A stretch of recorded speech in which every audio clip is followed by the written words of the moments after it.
Hello and welcome to this week's Property Matters on Dublin South FM, the show that brings global trends to an Irish audience. You can contact us on Twitter at iPropertyRadio or email us at hello@iPropertyRadio.com. Your host for today is myself, Carol Tallon. And much to everyone's surprise, earlier this week, one of Ireland's favourite billionaires published quite a bold opinion piece in the Irish Times entitled, "Everyone has a right to a home and here is how it can be done."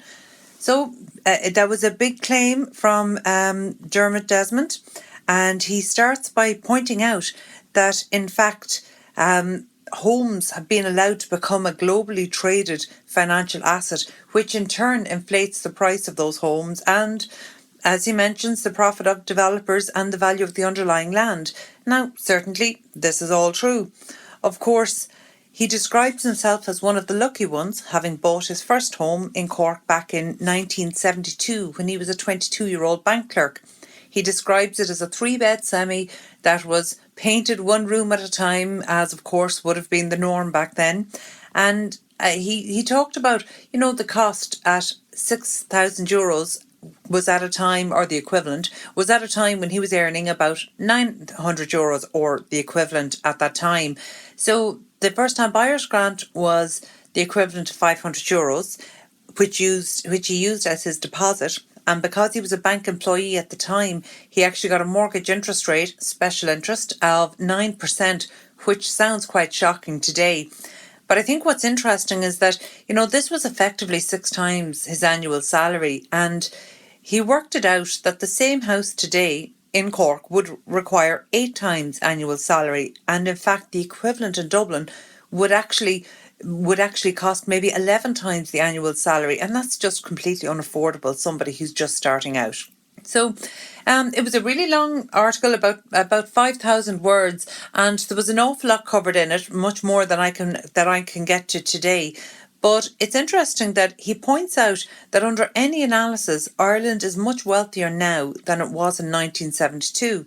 There are more people at work, real incomes are higher, and interest rates are at historic lows. But yet we take it for granted that most households will require 2 incomes just to meet basic mortgage payments.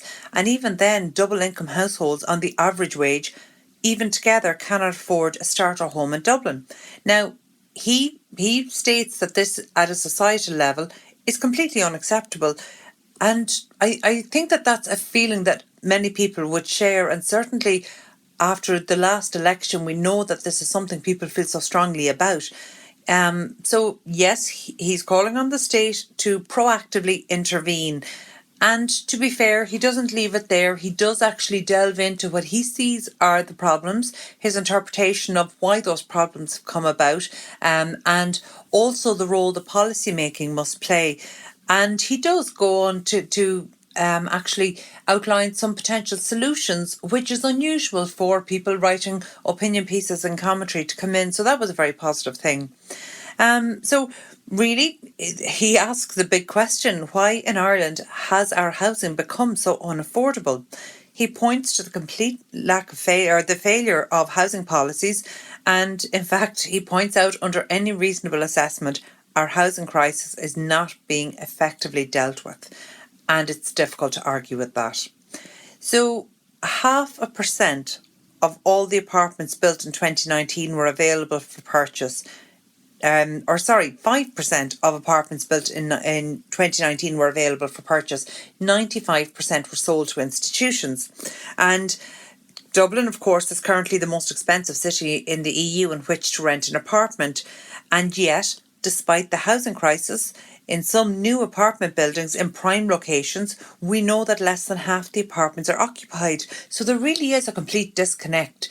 Now, he takes it a step further into the land management use, and he actually gives the specific example of Dublin City Council, how under ministerial pressure, they approved a deal which effectively gifted more than 10 acres of land in Dublin City, which was worth more than 50 million to a developer. Now, he is, of course, referring to the very controversial O'Devany Gardens, and that's one that has come under major criticism for many reasons, but it was seen that the ends justified the means by the provision of mixed tenure and the provision of housing at a time when it was badly needed. Also, he cites the example of Dunleary Rathdown County Council, who entered into a 25-year lease for social housing in Dundrum at twice the cost of building on state land. So effectively borrowing money for rented housing at an effective cost of 5% when the state could have borrowed it and built it at almost nil.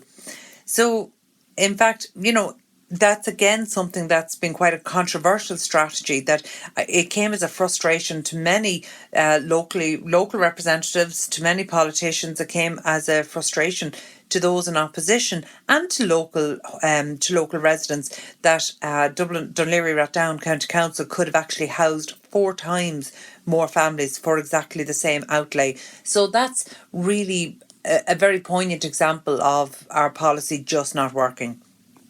And he goes on to say that it's really forcing people into inflated rental accommodation. So whether that's subsidised or not, it is permanently destroying the savings of people. And all of this is being done at a time when the state is actually sitting on enormous land banks. And he maintains that they need to be well master planned, affordable homes that could actually be delivered for under 250,000 each. Whereas at the moment, we know that the local authorities in and around Dublin are paying, anywhere up to, from 450 to 550,000 for a home to rent. And particularly frustrating for the leases, where they won't even own the homes at the end of it. So in terms of solutions, he talks about the introduction of a strategic development housing legislation that at the same time, the abolition of the windfall tax in 2014 has just put massive pressure on land prices, and it resulted, he feels that the only winners out of those were property developers. And in terms of, I suppose, his central premise is that families on average wages should be able to afford at least a starter home in a properly serviced community with schools and adequate transport. Now, when you cut it back to bare essentials, that really doesn't sound like too much to ask for. And it does, of course, sound like a very reasonable proposition that the state should be in a position to support. In terms of solutions, he does talk about how the objective as a nation really must be to ensure that everybody who wants a permanent home should have one, that housing is in fact a social right. And Ireland, we know, has been criticised in the past by the United Nations for actually not delivering on this. So his solutions are to make housing affordable, and he gives a number of routes to this, including move the rent to interest arbitrage.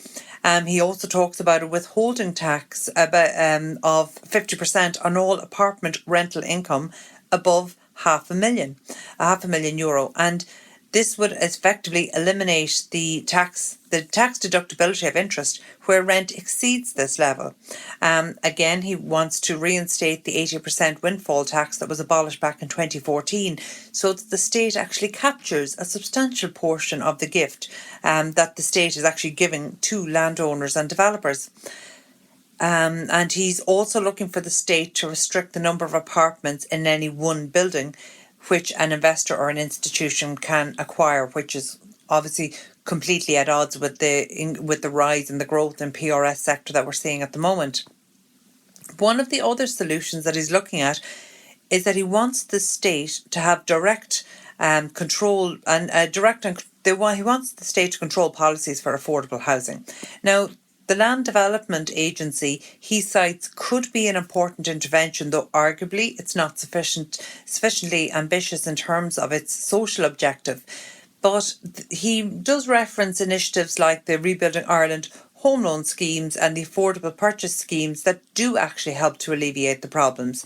I suppose going in at a more detailed level, he's suggesting that the government can borrow long-term money at an interest rate of 0.10%.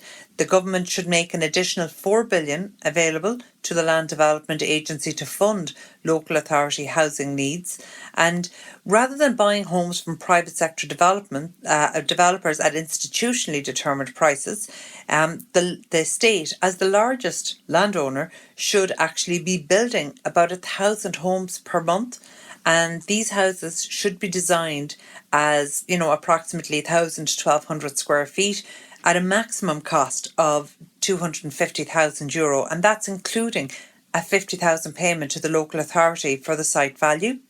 So effectively, the relevant local authority should actually master plan the site and ensure proper infrastructure, including community infrastructure, transport and schools.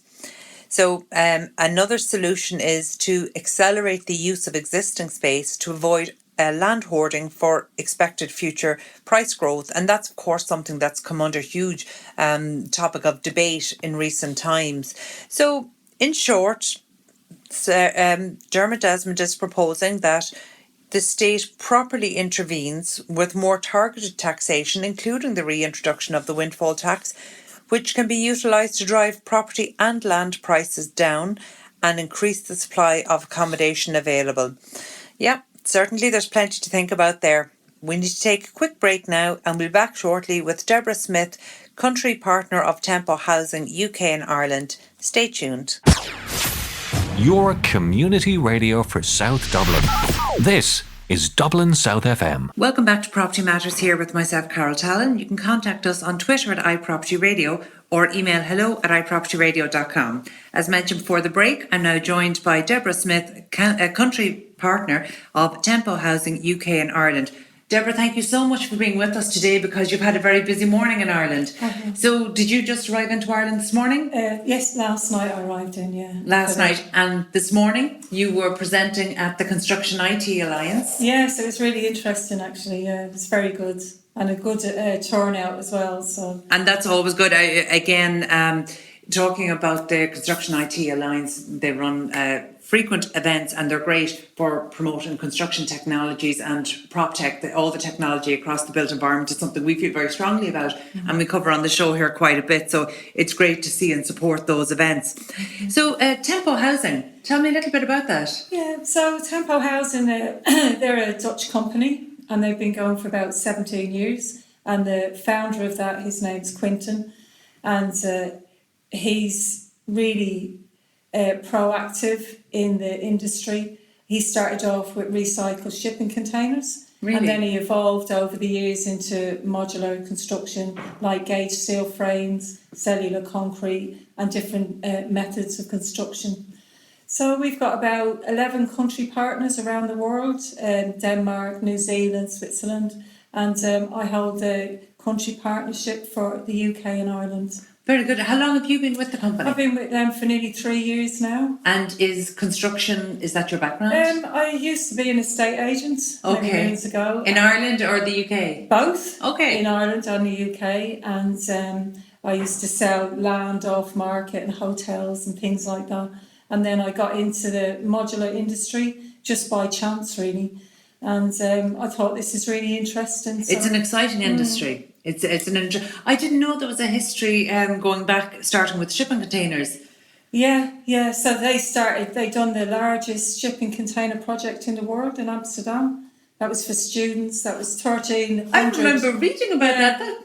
Is that about 10 years ago now? Yeah. It's about. So now they're actually taking them down, recycling them, and they're putting them up in different locations. So they're really sustainable. The shipping containers, after they've been used for 10 years, can now be repurposed still as dwellings? Oh, of course, yeah. And they're mainly used for students, and they love it, yeah. So the legislation is obviously very supportive there in terms of finding housing supply, because in Ireland that hasn't been the same. No. So back in 2014, when we were very much in the midst of a crisis, about 65 different companies came together to build, on a volunteer basis, came together to build the first fully compliant shipping container home in Ireland. And all the plans were done, made open source. And the intention was that local authorities could look at how this was done and replicate it and actually be able to provide housing very quickly. So in that particular case, with no money, no resources, we created one 40-foot container, created that into a home through the help of 65 different companies, but we did it in 3 days on the grounds of the Irish Museum of Modern Art, so people could come and visit it. And unfortunately, the legislation was never supported. The building regulations, so we showed it could be done in a very affordable way. So these containers can be kitted out to a compliance standard from 25,000. Yeah. And it could obviously be done very quickly because we did that in 3 days.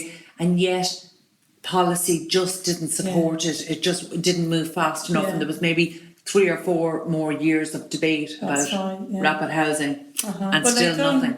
They've done a project in Brighton. They've done recycled shipping containers for a homeless shelter in Brighton. So in the UK, is policy broadly more supportive? It is. It's more supportive of the industry. When I started about 5 years ago, it wasn't great, but now it's really accelerated. It's because driving that is the housing crisis, and also they need better quality homes and smaller apartments people are looking for now. And more affordable, really. Yeah, it is affordability and speed of delivery. But actually, it's not just the method of construction that needs to be supported by policy, or it's not going to happen. I think it's interesting when you talk there about a more superior or a better quality build, because I think that maybe that's not something in the early days of modular construction. That wasn't the early part of the conversation, and it was initially maybe considered a cheaper alternative, whereas we know now actually that's not necessarily the case, but it most definitely offers better quality and more consistent quality, which is very important. We like to explain it like a car manufacturing facility. So when you talk about, when we drove cars, I remember having a Ford Escort and I used to have to get out and push it. Was that when you were living, because you're from Tallow originally? I am, No, that's when I was when I moved to London. In the UK. Yeah. So if you think about the manufacturing system like that, and as time evolves, better components, more system-built manufacturing facilities popping up all over Europe, and they're really good at what they do, and they're really... And do you guys have a facility in the UK? No, we don't. So our facilities are one in Holland, one in Poland, and one in Slovenia. So you're importing?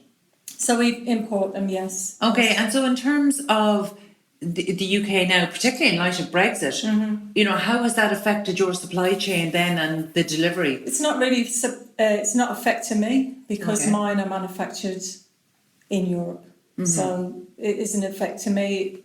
Maybe the logistics of the transportation might affect me, but as my first project's going to be in Ireland, it's going to be good for us. Well, tell us about the Irish project. So the Irish project, a few of us have got together, a main contractor, myself, a landowner, and one of the housing bodies, local housing authorities, and they're affordable housing for rents. So we all got together and we decided we're going to do a small scheme of maybe 6 apartments. And that's going to be the last quarter of this year. And where is that going to be? It's going to be in Dublin, but I can't really say any more about it yet. So we're having a meeting today. It's exciting to see a more proactive approach towards all sorts of modern methods of construction, not necessarily modular, but all. So I think for this project, we'll probably all take a hit on it. We won't really make any money, which is not a problem. That's the cost of innovation. That's the cost of innovation. People want to see something on the ground. They don't want, they want to open and close the door, come in, jump up and down on the floor, see what it's like. But also to prove the model, because unfortunately we have had some false starts in this, and so there are terms that have been really wrongly used and quite maligned now. So for example like rapid build, that's just become a pretty toxic term here in Ireland, when obviously it shouldn't be. Things like prefabrication, these are not words we want to use in Ireland around this industry anymore. So I do think it's really important that we can deliver some showcase projects and then point to them, because particularly the local authorities, they don't have the margin for error, they don't have the budget for error, so they need to get it right first time. And they haven't got the time for error. I mean, with the homeless crisis the way it is, we need to be building. So for us, it's about social value as well. We don't want to just come in and throw up loads of units and not have any social value attached. And also climate change. We're big advocates of climate change. All our partners around Europe, they're helping me to make sure we put the best apartments we can and make sure that they comply with all the building regs. And we're building for the future. We're not just going to stick something there and say, oh, that'll do, and we'll come back to that later and retrofit it. So we're thinking about people as they get older as well, and what they might need in that accommodation space. There's a couple of really important things there. I mean, the sustainability conversation is a very big one, and it's one that I think perhaps could be in danger of being sidelined in order of cheap or fast, or prioritising just getting people into homes. But that's just too short-term a view, and I think we're gone past the point where we're able to think like that. So sustainability has become such a big issue at the moment, and I think maybe this is one of the ways that MMC is going to lead the charge, because so much of the positive benefits are actually built in at design stage. At design stage is the key, because that's when we can make things happen and we can assess it and see what the impact of the components we're using, and to see the lifespan of the project. So it's not going to be just there for 10 years or 20 years, it's actually going to last. And so that kind of brings us nicely around to the social value and the importance of the social value, because it's not just homes or houses, it's communities that you're building as well. And do you think, I suppose you have a great perspective here based on your experience in Ireland and in the UK, and then probably the experiences through the company in other countries. Do you think in Ireland there's enough focus given to the social value of developments at planning, at design and build stage? I think we could do more. I think we could look at it a little bit deeper.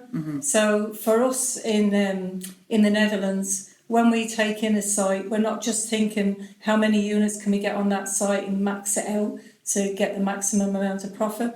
So in that, we're looking at, is there going to be a park for children? Is there going to be bicycle spaces? What kind of inclusion is going to be there for the community that are living there?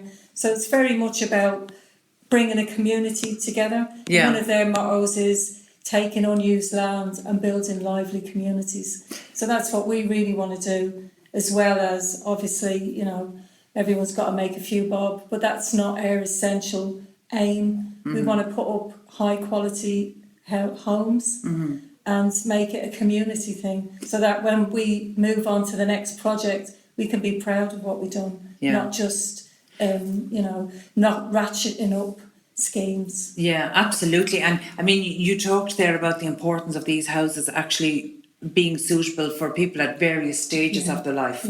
And that's something that I think maybe has definitely stopped short in terms of our two-bed apartments. They're not designed for living, they're not designed for pushchairs, they're not designed necessarily for anybody with mobility issues in some cases. So it's something that we again need to go back to design stage. Do you think that modular is maybe a better solution or a better fit for the flexibility that these homes need? I think it's a solution. I don't want to, come in and say modular is the only solution, because traditional, the Irish, we love our traditional builds, and that's not going to change. But I think there is a space for modular, and I think there is plenty of scope in the design stage to make accommodation. You could go into somewhere and you're able-bodied. You don't know at what stage you might end up. You're not able to get up the stairs, or things might happen later on. So we're trying to build homes that will be able to accommodate those changes. And so is the key then to design the homes you're planning in Ireland? Are they 2 bedrooms? I think they'll be single. Okay, so one bedroom. person. Okay, so in terms of flexibility, I presume that's all on the same level. Yes. Anyway, so you've got some of those design solutions. I think it might be 2 stories, but it's not going to be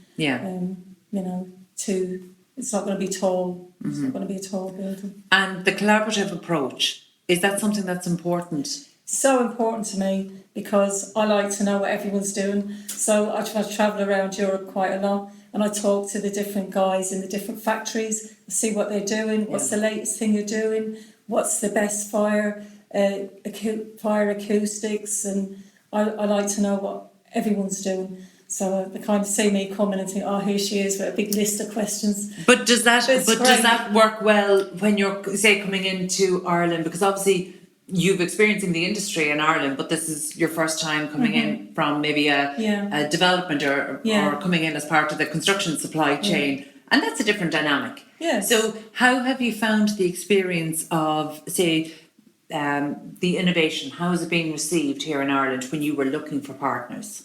It was received well. Okay, so you've got to kiss a few frogs. That's the name of the game. That's the construction industry all around.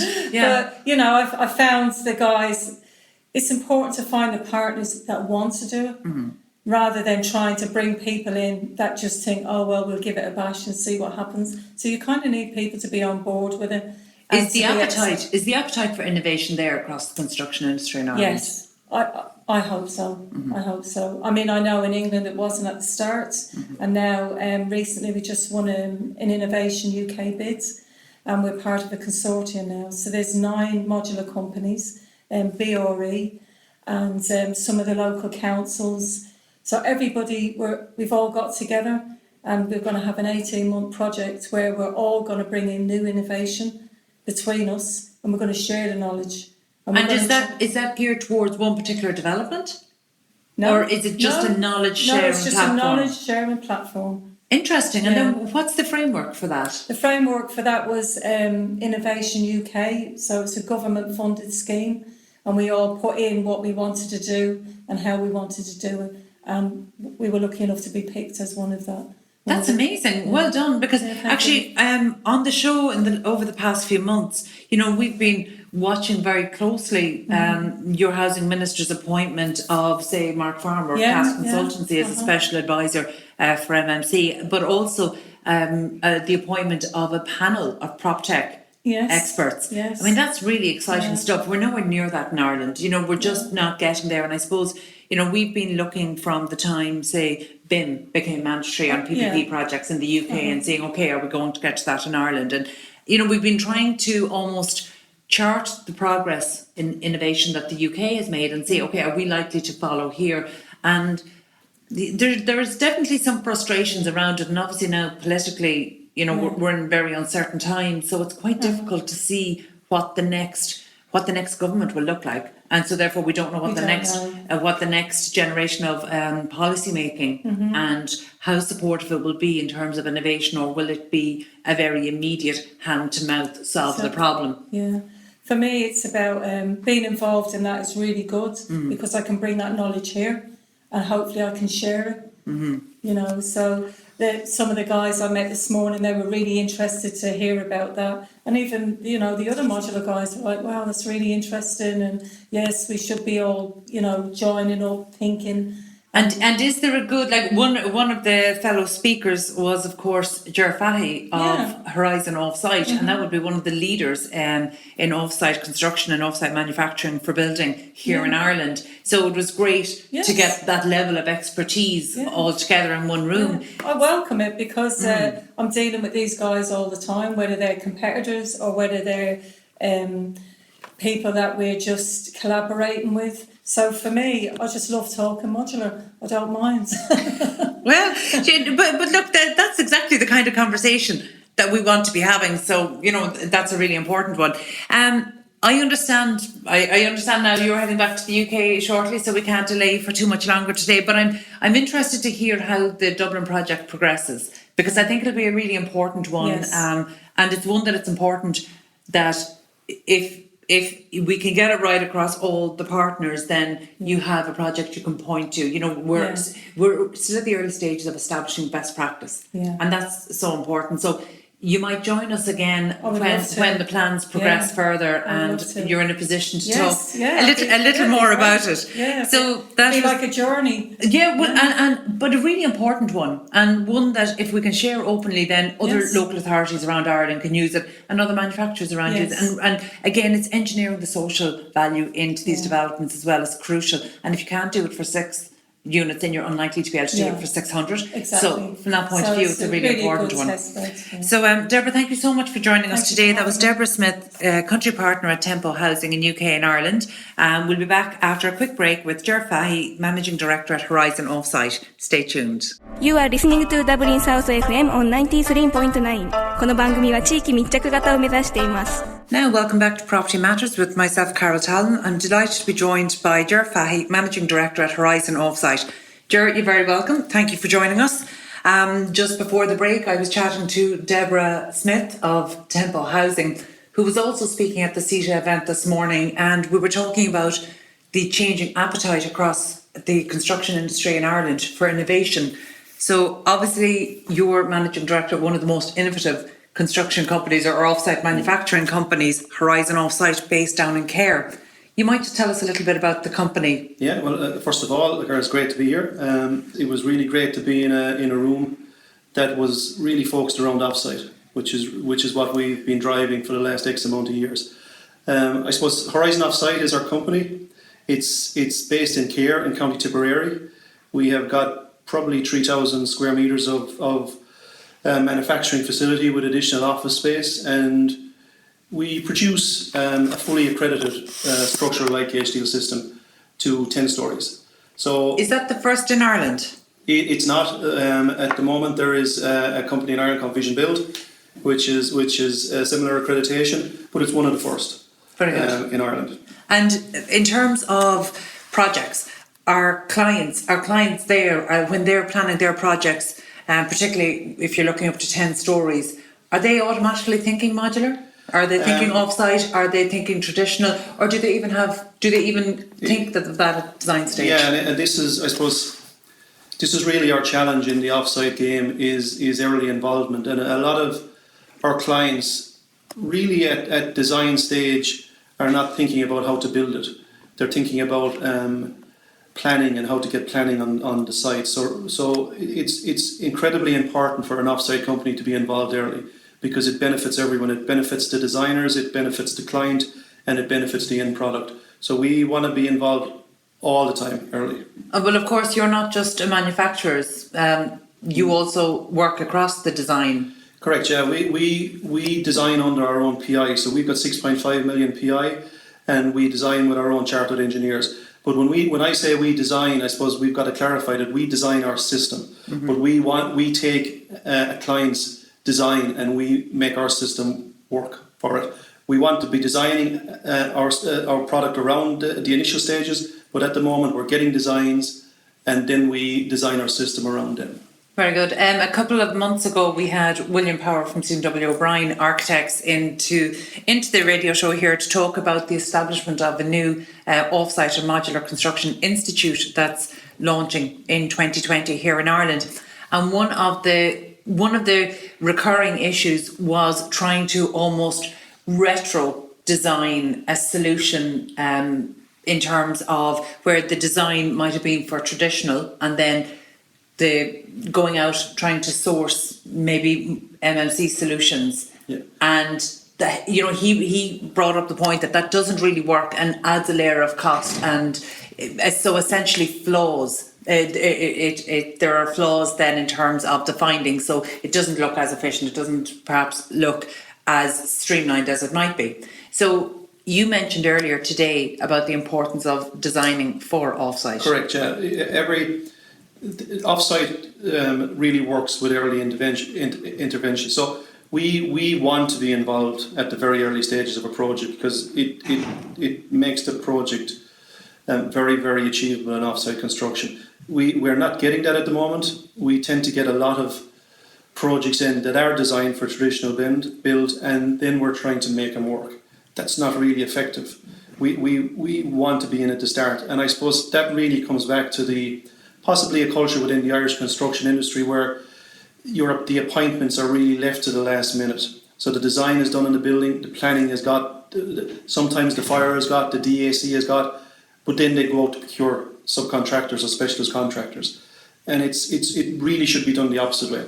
It should be designed around. If that's the culture, how do we change that culture? I think it's an education process, and I think that's what it's all about. It's up to offsite construction guys like us and like whoever in the business to educate the market, and we're trying to educate the market. Who do we need to educate? Is it the end clients of these buildings or these developments, or do we need to get to designers at early stage, or is there a role to play by planners? It's really the initial projects are driven by a client, and the client needs to be educated in the use of offsite, because at the end of the day, Offsite will benefit the client because he's going to get offsite quicker. He's going to get people into his buildings quicker. He's going to have less.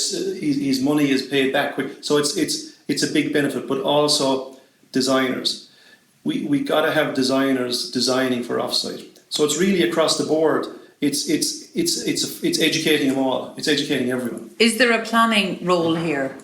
There isn't, I suppose, with planning on residential. Really, the planners are interested in the look of the buildings as opposed to the actual structure of the building. Even though there is BCAR, which is building control, which is incredibly important now. But from a planning point of view, especially on residential, it's the look of the building. When you start getting into multi-story stuff, then the fabric of the building, i.e. the fire, the DAC, the sound, does come into it. But I suppose from a residential point of view, sometimes planning is it doesn't come into it at that stage. Okay, you might have seen online that there's a new website launched, and there's a movement going on online over the last 2 weeks called We Can Build Better. The website is wecanbuildbetter.org, and it seems to be a group of architects coming together to try at least start a conversation that might prompt policy change and change around procurement. Now, they've a particular focus on public procurement, but even in terms of procurement for private projects, there's this emphasis on price over quality, and that's something that's been a criticism of the public procurement process. Do you find that carrying into the private procurement process? We find it on both, really, and we do both, where we build social for public, and then we do private developments. So, and again, it's the culture in the Irish construction industry. The culture is that the lowest price is basically what people will go with. Quality sometimes comes second, and accreditations come second. So we come across it all the time. Okay, but how is that the culture when we know industry lobby groups like the Construction Industry Federation, they've been pushing for this change towards quality over pricing at procurement stage. So I'm just wondering, where is this falling down? Because you would imagine that clients, so say for example, if we were talking about clients in the commercial space, that would be repeat clients, perhaps in the data centre space or in the logistics space, they're very discerning clients, and there's certainly ones that are demanding, they're demanding a higher standard, they're demanding more innovative methods of building delivery. So I'm just wondering where is this breaking down? See, I suppose when you've probably got different areas of the construction industry. You've got your house builders, you've got your apartment builders, and then you've got your data centres and whatever. So at the moment, the data centres will be very, very. They're built by bigger guys, very quality driven, very controlled. I suppose you go all the way down to house builders then, which is probably maybe not the opposite, but it's more really, bespoke. It's really driven by price. And I suppose that's our challenge. But it all comes back to early intervention in design. If we're involved in it at an early stage, we can make the buildings very, very competitive. We can make the buildings very, very, very commercially attractive. But as opposed to trying to fit an offsite system into a traditional build. So the thing is, get us involved early, and then all of a sudden your building becomes very, very commercially attractive. Even though still we're building lots of stuff in Ireland, so from a commercial point of view, we're on the button. But we can be better if we get involved earlier. Okay, and that's a fair point. In terms of the capacity you have in Horizon Offsite, how many members of the team? At the moment in Horizon Offsite, we've probably got about 30 people.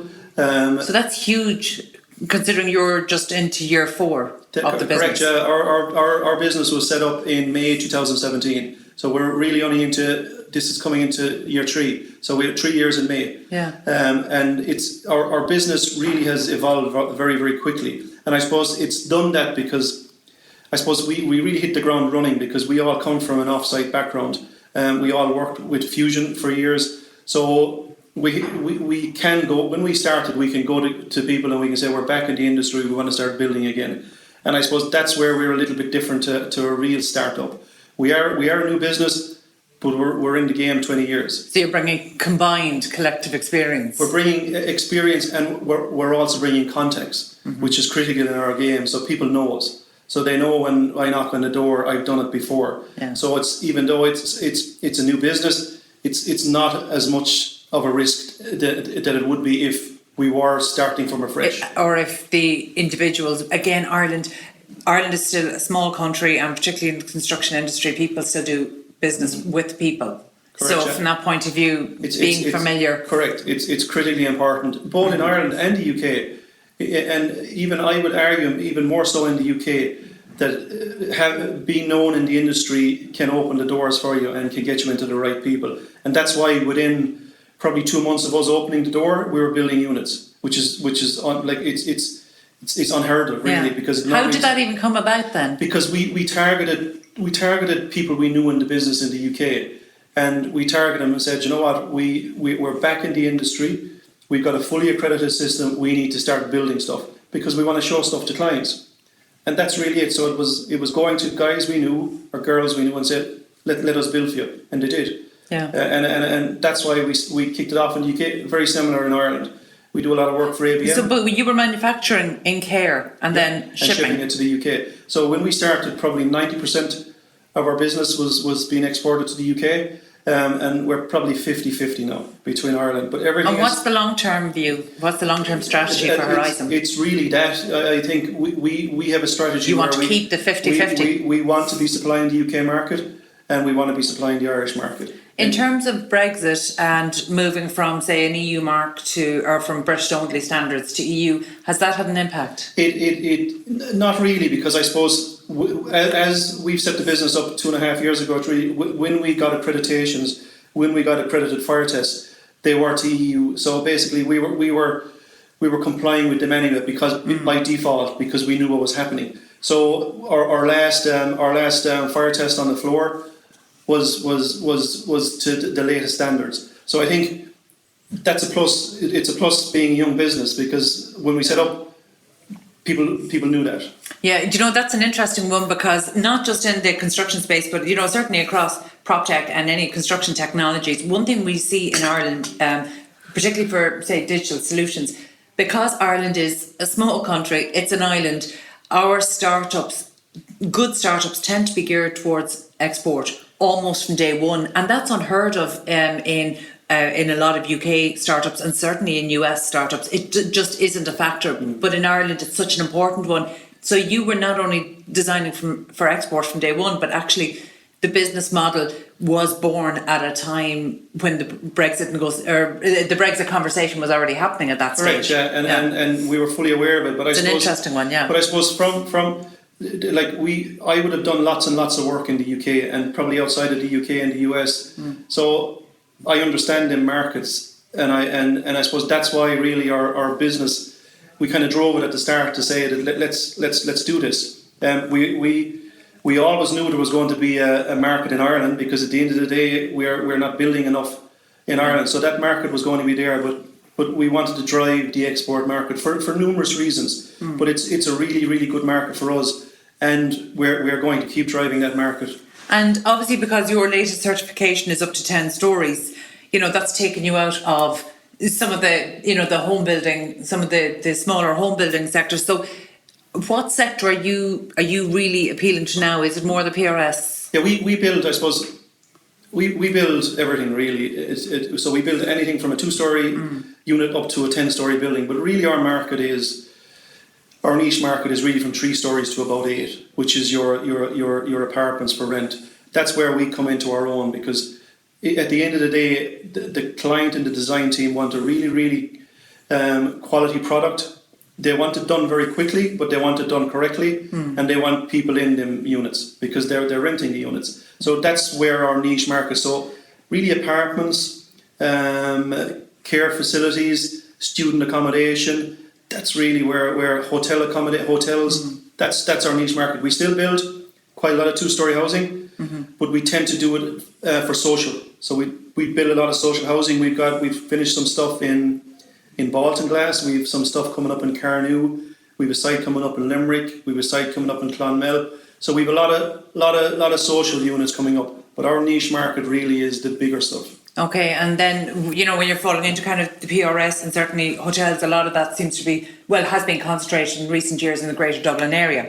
So obviously you're based down in Care. So are you finding opportunities, say, in Cork or Limerick? We are, yeah. We've got a student accommodation building coming up in Cork.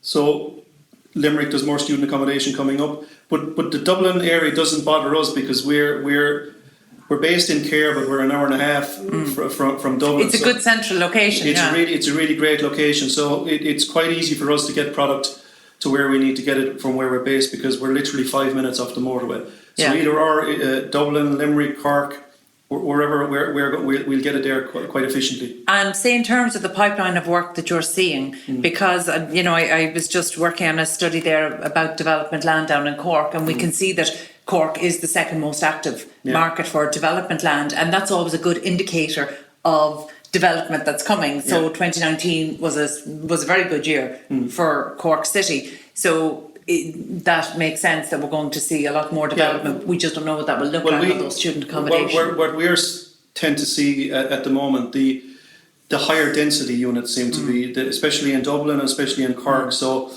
the 2-story units are still being built, but people tend to be concentrated really now on the multi-story. So it's nearly going to your London or your UK equivalent where you're building multi-story units. And I think over the last 6 to 8 months, we're starting to get lots and lots of inquiries in for multi-story units. So it's just in the UK, in Ireland, in the UK, it's really all multi-story units. But in more Ireland, of that in Ireland. Yeah, it's starting to be multi-story units as opposed to 2-story housing. Can I ask, because you know, we certainly get mixed commentary on this, but say in terms of a market slowdown or a market stalled around Brexit concerns and uncertainty, and then in Ireland now we've heaped political uncertainty onto that.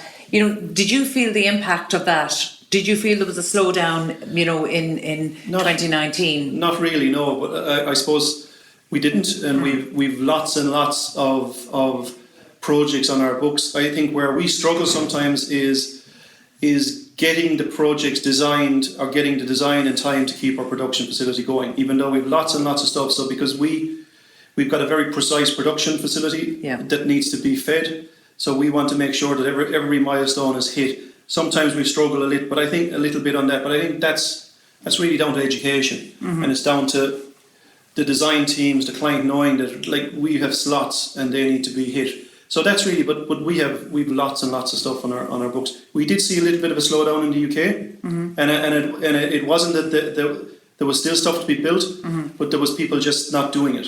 So there was lots of guys finishing stuff and no one starting stuff. But again, that's all there now to be built. Do you think that they were projects being stalled by funders or people just holding off to see where the uncertainty, you know, I'd say both. I'd say the issue was that the end product wasn't selling. So a lot of people, developers that were building, they were renting their product, their end product. So I think that was really it. So it's both, but I think that's really changed now. So we have seen an influx of units starting to come across our desk in the UK, and again in terms of multi-storey apartments, student accommodation, we've got one coming up in Gloucester now, student accommodation. We've got houses coming up in London. So there's and what heights would they generally be going to? The one in Gloucester is going to 6 stories. So anywhere from 3 stories up to 8. Okay. That's really our niche market. We can build to 10, but really up to 8 is where our niche market is. Okay, and this morning you were delivering a presentation on the use of structural cold form steel systems in low and mid-rise residential units in Ireland. Yeah. So again, you're in that particular format that was at a Construction IT Alliance event. You're speaking to the industry. So is that showing you, are you seeing the indications that the industry is starting to get more involved in learning about this? So say it's the consultancy side of it. I am. I came out of the talk this morning really positive.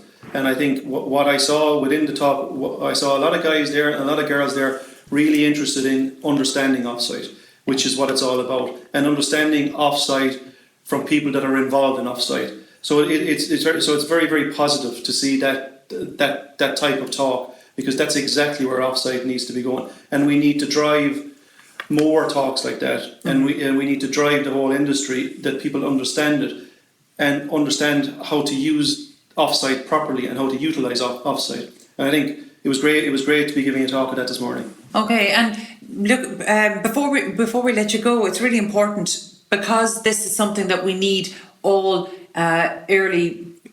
because this is an emerging sector now. We need all people involved in it to be working together. Is that something? Can competitors in this space work collaboratively together? Definitely, it's something that Horizon drives. The construction industry is a big industry. We need offsite systems in the construction industry, whatever they are. We need good offsite systems. So be it timber, be it ICF, be it concrete, be it steel, we want them all. So we are really open to working with we don't even call them competitors. They're not competitors. They're people involved in the offsite industry like us. There's plenty business for everyone in the industry. So we want to drive this industry. If there's good guys in the industry will get bigger. Yeah. And that's what needs to happen, and getting that message out. Okay, well then, before we finish up, what's next? It's been a very busy first 3 years for Horizon Offsite. What's next? I suppose with Horizon Offsite, we're never happy. So we're always looking to the next. So we're looking to evolve what we do. What we have is we have a very, very good structural IKH steel system now. But we're always looking to evolve it to the next level, and the next level will be possibly finished panels, volumetric panels, service panels, different types of floors. So R&D is a critical part of our business, and we're always going to be driving R&D, because we want to be the best in the business. So wherever, Europe, the UK, we're doing some work in Canada. We're as I said, we're always looking ahead.